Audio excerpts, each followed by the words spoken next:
ఓం మహాగణాధిపతయే నమ. ఓం గురుభ్యో నమ. ఓం శ్రీమాత్రే నమ. పరమేశ్వర స్వరూపమైనటువంటి జ్యోతిష, వాస్తు మరియు ఇతర అనేకమైనటువంటి శాస్త్రములను మనకు అందించినటువంటి మహర్షులకి నమస్కారం. హయగ్రీవ హయగ్రీవ హయగ్రీవేతియో వదేత్తస్య నిస్సరతే వాణి జనుకన్యా ప్రవాహవత్. అరుణాం కరుణాతరంగితాక్షీం ధృతపాశాంకుశపుష్పబాణచాపాం అనిమాదిభిరావృతాం మయూకైః అహమిత్యేవ విభావయే భవానీం. శ్రీమాత్రే నమ. ప్రేక్షకులకి ఆ లలితాంబిక అమ్మవారి యొక్క అనుగ్రహం పరిపూర్ణంగా కలగాలని మనస్ఫూర్తి కోరుకుంటూ, మనం డిసెంబర్ మాసంలో అసలు గ్రహస్థితి ఏ విధంగా ఉంది అని చెప్పి చూసుకున్నట్లయితే, ఈ మాసంలో 3 గ్రహాలు వక్రించి ఉంటాయి. అందులో ప్రధానంగా గురువు వృషభ రాశిలో వక్రించి ఉంటున్నాడు, కుజుడు కర్కాటక రాశిలో వక్రించి ఉంటున్నాడు. అదేవిధంగా శని కనుక చూసుకున్నట్లయితే వక్ర త్యాగం అయిపోయింది ఆల్రెడీ శనిది. ఇక బుధగ్రహం పర్టికులర్గా మనకి ఈ యొక్క వృశ్చిక రాశిలో ఉండి 16వ తేదీ వరకు వక్రగతిలో ఉంటాడు రవితో కలిసి. అయితే ఈ రవితో కలిసినటువంటి బుధుడు వక్రత్యాగం 16వ తేదీ అవుతూ, అదే 16వ తేదీ ధనస్సులోకి రవి మారుతున్నాడు. అదేవిధంగా శుక్రుడు గమనించుకున్నట్లయితే 3వ తేదీ నుంచి ధనస్సు రాశిలో ఉన్నటువంటి శుక్రుడు మకర రాశిలోకి ఎంటర్ అవ్వడం జరుగుతుంది. ఆయన 29వ తేదీ వరకు మకరంలో ఉండి కుంభంలోకి 29వ తేదీకి వెళ్తూ శనిని కలుస్తాడు. అదేవిధంగా మీనంలో రాహువు, కన్యారాశిలో కేతు యొక్క సంచారం జరుగుతుంది. ఇక ఈ యొక్క గ్రహస్థితిని అనుసరించి ద్వాదశ లగ్నాల వారికి మరియు ద్వాదశ రాశుల వారికి, లగ్నం తెలిసిన వారు లగ్నం నుంచి చూసుకోవచ్చు, లేదా లగ్నం తెలియని వారు రాశి నుంచి చూసుకోవచ్చు.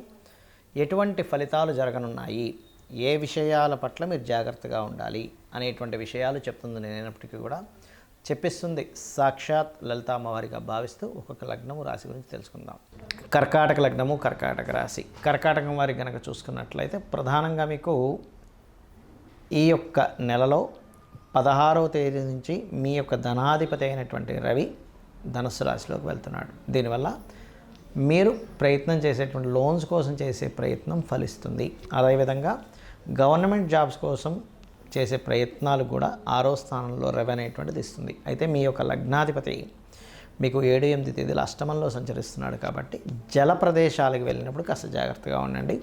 9, 10 తేదీలు లాంగ్ జర్నీస్, అంటే ఎక్కడైనా వేరే దేశాలకు వెళ్ళి చదువుకుందాం అనే ప్రయత్నం మాత్రం ఫలిస్తుంది. కాకపోతే లాంగ్ జర్నీ చేసేటప్పుడు కొన్ని మనం వస్తువులు మర్చిపోతూ ఉంటాం. అటువంటి విషయాల్లో అనేది కాస్త జాగ్రత్తగా ఉండాలి. ఏదేమైనప్పటికీ కూడా 9వ తేదీ నుంచి 10వ తేదీ, 7 నుంచి 10వ తేదీ వరకు మాత్రం కాస్త జల ప్రదేశాలు వెళ్ళినప్పుడు పర్టికులర్గా జాగ్రత్తగా ఉంటూ 7, 8 తేదీలు మరింత జాగ్రత్తగా ఉండాలి. అలాగే మరొక విషయం ఏంటంటే, ఇక్కడ ఈ యొక్క కుజుడు మీకు లగ్నంలోనే, అంటే కర్కాటకంలోనే వక్రించి ఉన్నాడు కాబట్టి మీ ఫైనాన్షియల్ మ్యాటర్స్ అన్నీ కూడా విదేశీ సంబంధంగా బిజినెస్ రిలేటెడ్ మూలంగా రావడము, అదేవిధంగా ఏదైనా బిజినెస్ కొత్త ఇన్వెస్ట్మెంట్ చేయడం అనేటువంటి చూపిస్తుంది. కాకపోతే ఈ బిజినెస్ ఇన్వెస్ట్మెంట్స్ చేసేటప్పుడు పర్టికులర్గా మీకు 3వ స్థానంలో కేతువు యొక్క సంచారం జరుగుతుంది కాబట్టి అగ్రిమెంట్స్ ఏమైనా చేసేటప్పుడు చాలా జాగ్రత్తగా ఉండాలి మీరు, ఇది గుర్తుపెట్టుకోండి. అలాగే ఇక్కడ ఈ యొక్క బుధుడు వక్ర త్యాగం అవుతుంది మనకి. అంటే 5వ స్థానంలో ఉండేటువంటి బుధుడు వక్రించున్నాడు. 16వ తేదీ వరకు వక్రించుంటాడు. 16వ తేదీ తర్వాత వక్ర త్యాగం అనేటువంటిది పోతుంది. కాబట్టి ఇక్కడ ఎప్పుడైతే ఈ వక్రించి ఉంటాడో, ఏదైనా ప్రాపర్టీస్ తీసుకున్నా, కమర్షియల్ రిలేటెడ్గా ఏదైనా స్థాపించుతున్నా 16వ తేదీ లోపలే చేయండి. 16వ తేదీ దాటితే ఏమవుతుందంటే, పంచమంలో 3వ అధిపతి ఎప్పుడైతే పంచమ స్థానంలో ఉంటాడో తీసుకునేటువంటి నిర్ణయాలు సరైన నిర్ణయాలు అవ్వవు. కాబట్టి ఈ యొక్క విషయాల పట్ల కాస్త జాగ్రత్తగా ఉండాలి. మరియు అదేవిధంగా ఉద్యోగ సంబంధించినటువంటి విషయం పట్ల కొంత స్ట్రెస్ ఉండడము, దశమాధిపతి లగ్నంలో ఉన్నందుకు, మరియు సంతాన సంబంధించిన విషయాల్లో కూడా కొద్దిగా స్ట్రెస్ ఉండడము, కాస్త ఫ్రెండ్స్తో కొంత స్ట్రెస్ అనేటువంటిది, గతంలో ఉన్న స్ట్రెస్ కొంత తగ్గుతూ ఉంటుంది ఫ్రెండ్స్, షేర్ మార్కెట్ రిలేటెడ్గా.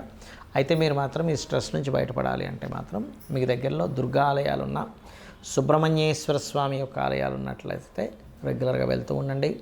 సుబ్రహ్మణ్యేశ్వర స్వామికి ఎర్రటి మందార పూలు ఉంటాయి మనం ఈ పింకిష్లోనే ఉంటాయి, ఎరుపు రంగు ఉంటాయి. ఎరుపు రంగు మందారం పువ్వులతోని సుబ్రహ్మణ్యేశ్వర స్వామిని లేదా కాళికా అమ్మవారిని ఆరాధన చేయండి. అన్ని విధాలా మీకు బాగుండడం జరుగుతుంది. చాలామంది నన్ను అడుగుతుంది ఏంటంటే, వాళ్ళ జన్మజాతకాల్లో ఏదైనా వక్రగ్రహం ఉన్నట్లయితే ఏమిటి ఫలితం అని అడుగుతున్నారు. ఇది నాడీ ఆస్ట్రాలజీలో మనకు చూడండి, చాలామంది జాతకాల్లో ఈ పలానా గ్రహం వక్రించిందండి, ఈ పలానా గ్రహం అంటే శని కావచ్చు, గురువు కావచ్చు, వీళ్ళు వక్రించారని చెప్తుంటారు. అయితే ఇక్కడ ఏంటంటే, ఫస్ట్ ఆఫ్ ఆల్ మనం అర్థం చేసుకోవాల్సింది, రాహువు కేతువు ఈ రెండు ఎప్పుడు వక్రగతిలోనే ఉంటాయి, అంటే వెనక్కి తిరుగుతూ ఉంటాయి. బికాజ్ ఆఫ్ అది కాలం అయిపోతుంది. రాహు అంటే కాలము అయిపోయినటువంటిది కాబట్టి కాలానికి కారకుడైనటువంటి రాహు వెనక్కి వెళ్ళిపోతుంది కాలము అనేటువంటి సంకేతంతో. అయితే మిగతా గ్రహాలు ఏవి అంటే రవిచంద్రులు అయితే అసలు వక్రించరు ఎప్పుడు కూడా, ఎందుకంటే సమయం వెనక్కి రాదు కాబట్టి ఈ రవిచంద్రుల ద్వారానే మనం సమయాన్ని తెలుసుకుంటూ ఉంటాం. ఇవాళ ఈ తిథి, ఈ నక్షత్రము, ఇంత సమయం గడిచింది. రవి నడినెత్తున వస్తే మనకి మధ్యాహ్నం అయిందని, సాయంత్రం అయితే అటు వెస్ట్ వైపు సూర్యుడు కనిపిస్తే సాయంత్రం అవుతుందని మనం తెలుసుకుంటూ ఉంటాం. తిథులను బట్టి చంద్రుడు ఉండేటువంటి ఇది కాబట్టి అది ఎప్పుడు వక్రించమంటే కాలం వెనక్కి తిరిగి రాదు కాబట్టి అవి వక్రించవు ఎప్పుడు కూడా. అయితే మిగతా గ్రహాలు ఏవైతే ఉన్నాయో వక్రించిన గ్రహంతో సమయంలో పుట్టారు వ్యక్తి అంటే దానికి చాలా పెద్ద విషయం ఉంటుంది. ఎలా అంటే ఒక ఉదాహరణకి శని వక్రించాడు అనుకోండి, ఏ గ్రహమైనా ఒకటే గుర్తుపెట్టుకోండి, మీ జన్మజాతకంలో వక్రించినప్పుడు ఉన్న స్థలం కంటే కూడా వెనకాతలు ఉండేటువంటి రాశితో సంబంధాలు పెట్టుకుంటాయి అవి. అంటే ఒక్కొక్కసారి ఆ వక్రించడం వల్ల మంచి జరుగుతుంది, ఒక్కొక్కసారి ఇబ్బంది ఉంటుంది. ఎలా అంటే ఉదాహరణకి మేషరాశిలో శని, మేషరాశి కాకుండా మేషరాశి తర్వాత అయినటువంటి రాశిలో శని భగవానుడు వక్రించాడు, అంటే వృషభంలో శని వక్రించాడు. వక్రించడం వల్ల అనవసరంగా నీచ ఫలితాలు పొందుతాడు. అదే మేషరాశిలో శని వక్రించాడు అనుకోండి, అప్పుడు నీచత్వం కోల్పోతాడు. అదేవిధంగా ఉచ్చస్థానానికి కూడా అదే వర్తిస్తుంది. ఉదాహరణకి తులారాశిలో శని వక్రించాడు అనుకోండి, అప్పుడు ఉచ్చస్థానం యొక్క ఫలితాలు కోల్పోతున్నాడు. కానీ వృశ్చికంలో వక్రిస్తే ఆయన ఉచ్చస్థానంలోకి వెళ్తున్నాడు. ఏదైనా ఒక గ్రహం కనుక వక్రించినప్పుడు తను ఏ రాశిలో ఉండి వక్రించాడో అది అదృష్టానికి దారితీస్తుందా, ఇబ్బందికి దారితీస్తుందా అనేటువంటి చూడాలి. ముఖ్యంగా ఏదైనా ఒక గ్రహం వక్రించిందంటే పాస్ట్ లైఫ్లో మిగిలిపోయినటువంటి విషయాలు ఈ లైఫ్లో పర్టికులర్గా ఆ జన్మనెత్తి ఆ వ్యక్తి ఆ కర్మను తీర్చుకోవడానికి వచ్చాడని అర్థం చేసుకోవాలి. ఎలా అంటే శని దగ్గర నుంచి తీసుకుంటే శని ఎవరికైనా వక్రించాడు అనుకుంటే రెండు ప్రొఫెషన్స్ చేస్తారు చాలామంది, 2 ప్రొఫెషన్స్, అందులో డ్యూయల్ సైన్లో ఉంటే ఇంకా గ్యారంటీగా అవుతుంది. అదే జీవుడు వక్రించాడు, గురువుకి సంబంధించిన కొంత సేవ, గురువులకు సంబంధించినటువంటిది కొంత మిగిలిపోయింది ఆయనకి, జ్ఞానాన్ని పంచే విషయంలో కానీ గురువులకు సేవకు సంబంధించిన విషయంలో కానీ మిగిలిపోయింది. అంటే పాస్ట్ లైఫ్లో చేయాల్సిన గురుసేవ చేసుకోలేకపోయాడు. శని వక్రించాడు అనుకోండి, పాస్ట్ లైఫ్లో చేయాల్సిన వర్క్ ఇప్పుడు చూడండి, ఇవాళ రేపు మనం చూస్తూ ఉంటాం. ఎవరైనా సరే జాబ్ సంబంధించిన విషయంలో జాబ్కి వెళ్తారు కానీ అక్కడ సరిగ్గా పనిచేయరు, నెల జీతం మాత్రం తీసుకుంటుంటారు. అది పెండింగ్ ఉండిపోయాడు ఆ వ్యక్తి పాస్ట్ లైఫ్లో. అందుకని ఈ జన్మలో ఎక్కడైతే జాబ్ జాయిన్ అవుతాడో అక్కడ రెండు పనులు చేయాల్సి రావడం ఇట్లాంటివన్నీ వస్తూ ఉంటాయి. But it's depend on a రాశిలో ఏముందనేటువంటిది. అయితే ఈ వక్రగతి ఉన్నప్పుడు మనం అమ్మో ఏమవుతుందని భయపడాల్సింది లేదు. అక్కడ అసలు అది ఏ యోగాన్ని ఇస్తుంది, ఒక్కోసారి అద్భుతమైన యోగాన్ని ఇస్తుంది, ఒక్కోసారి ఇబ్బందిని ఇస్తుంది. బట్ అది చూసుకోవాలి. అదేవిధంగా శుక్రుడు వక్రించాడు, ఎక్కడుండి వక్రించాడు, సప్తమంలో ఉండి వక్రిస్తే ఏమవుతుందంటే జీవిత భాగస్వామి, వివాహ సంబంధాలు ఇదిగో దగ్గర దాకా వచ్చి వెనక్కి వెళ్తూ ఉంటాయి. అది కంఫర్ట్స్ కావచ్చు, వాహనాలు కావచ్చు, వివాహ సంబంధించిన విషయాలు కావచ్చు, ధన సంబంధించిన విషయాలు కావచ్చు. 3లో ఉండి వక్రించాడు అనుకోండి, 2లోకి వస్తున్నాడు అంటే ఏమిటి, మీడియేటింగ్ ద్వారా డబ్బులు వస్తాయి. అది ఏ భావంలో ఉండి వక్రించాడో చూసుకోవాలి. ఒకవేళ బుధుడు వక్రగతిలో మనిషి జన్మించాడు అనుకోండి, మీరు ప్యూర్లీ మీ యొక్క నాలెడ్జ్ని షేర్ చేయడం కోసం పుట్టారు, గుర్తుపెట్టుకోండి. అలా షేర్ చేస్తేనే ఈ జన్మ మీకు కంప్లీట్ అవుతుంది. అలా ఒక్కొక్క గ్రహము వక్రించినప్పుడు ఒక్కొక్క ఇది ఉంటుంది. కుజుడు వక్రించాడు, కుజుడు అంటే దేనికి కారకుడు, భూములకు కారకుడు. అది వక్రించినప్పుడు ఒక మంచి ప్లానెట్తో వెళ్ళి కనెక్ట్ అయితే భూముల ద్వారా లాభాలు ఉంటాయి.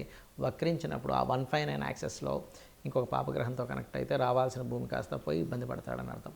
సో దానికి ఏం చేయాలంటే వక్రించిన గ్రహాన్ని మనం చూసినప్పుడు అది వెళ్ళి ఏ గ్రహాలతో కంజంక్ట్ అవుతుంది, ఏ గ్రహాలతో చూడబడుతుందో తెలుసుకొని దానికి సంబంధించిన రెమెడీ చేసుకుంటే ఈ వక్రగతి ఒకవేళ ఇబ్బందికరంగా ఉంటే ఆ ఇబ్బందికరమైన పరిస్థితులు తగ్గుతాయి. బాగున్నట్లయితే మనం ఏం రెమెడీ చేసుకోకర్లేదు, అద్భుతంగా ఉంటుంది. ఆ రెమెడీస్ కూడా చిన్న చిన్నవి, గోవుకి తినిపించడము, గ్రహాలకు దీపారాధన చేయడము, లేనట్లయితే అమ్మవారి నామాల్లో ఏదైనా ఒక మంత్రం చేసుకోవడం చేస్తూ ఉండాలి. శని వక్రించాడు ఉదాహరణకి, శని వక్రగతి వల్లే ఇబ్బందులు వస్తున్నాయి అనుకోండి, ఎందుకంటే కర్మకారకుడు కాబట్టి వాళ్ళు చేయవలసిన మంత్రం ఏమిటంటే ఓం అనాకలిత సాదృశ్య చుబుక శ్రీ విరాజితాయ నమః. జుపిటర్ వక్రించి నీచ స్థానంలోకి వెళ్తున్నాడు, అలాంటప్పుడు జయ గురుదత్త, శ్రీ గురుదత్త అనే నామస్మరణ చేయండి. బుధుడు వక్రించడం వల్ల ఇబ్బందులు ఎదుర్కొంటున్నారు మీరు, అందరికీ ఇబ్బందులు ఎదుర్కోవాలని లేదు. అది ఏదైనా నీచ స్థానంలోకి వెళ్ళినా పాపగ్రహాలతో కంజక్ట్ అయినప్పుడు మాత్రమే అప్పుడు విష్ణు సహస్రనామాలు చేయండి, లేదా ఓం నమో నారాయణాయ అనే నామస్మరణ చేయండి. శుక్రుడు వక్రించాడు, లలితా సహస్రనామాలు చేయండి, లేదా ఓం శ్రీమాత్రే నమః అని చేసుకోండి. కుజుడు వక్రించాడు, ఇబ్బంది పడుతున్నారు మీరు, ఉదాహరణ కుజ సంబంధంగా, అప్పుడు ఏంటంటే ఓం స్కందాయ నమః అనే నామస్మరణ చేయండి. ఎందుకంటే వక్రగతి మీరు మీ పాస్ట్ లైఫ్లో చేయాల్సినటువంటి కొన్ని పెండింగ్ కర్మాస్ క్లియర్ చేసుకోవడానికి ఈ జన్మెత్తారని అర్థము. కాబట్టి ఇలా చూసుకొని చేసుకోండి. అన్ని విధాలా మీకు అమ్మవారి అనుగ్రహం ఉండాలని, కలగాలని మనస్ఫూర్తిగా కోరుకుంటూ శ్రీమాత్రే నమః.